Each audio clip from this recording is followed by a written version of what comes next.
السلام علیکم ورحمۃ اللہ وبرکاتہ۔ الحمدللہ والصلاۃ والسلام علی رسول اللہ۔ معزز سامعین کرام، رمضان کے زیادہ ایام گزر گئے اور آخری عشرہ داخل ہونے کی طرف رواں دواں ہے۔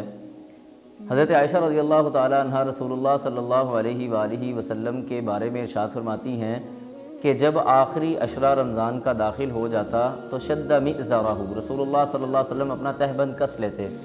تہبند کسنے سے مراد یہ ہے کہ آپ علیہ الصلوۃ والسلام مزید محنت، مزید لگن اور مزید کوشش کرنے کے لیے اپنے آپ کو مستعد اور تیار کر لیتے۔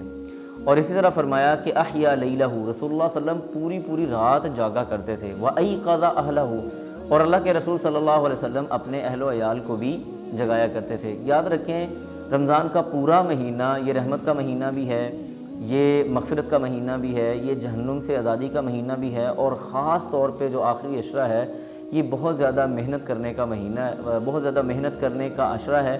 لہٰذا اس کے اندر ہم نے سستی کا مظاہرہ نہیں کرنا کہ زیادہ دن گزر گئے، تھوڑے دن رہ گئے۔ اور عموماً ہمارے ہاں ہوتا کیا ہے کہ ہم لوگ اس عشرے میں جا کے بازاروں کے اندر جانا شروع کر دیتے ہیں، عید کی شاپنگ کے چکر میں پڑ گئے، جس وجہ سے ہم بہت ساری نیکیوں سے اپنے آپ کو محروم کر لیتے ہیں۔ تو لہٰذا جیسے ہی آخری عشرہ داخل ہوگا، ہم نے انشاءاللہ باذن اللہ اس مہمان کو رخصت کرنے کے لیے بہت اچھے انداز سے بہت زیادہ محنت اور لگن کر کے اپنے اندر تبدیلی کی کوشش کرنی ہے۔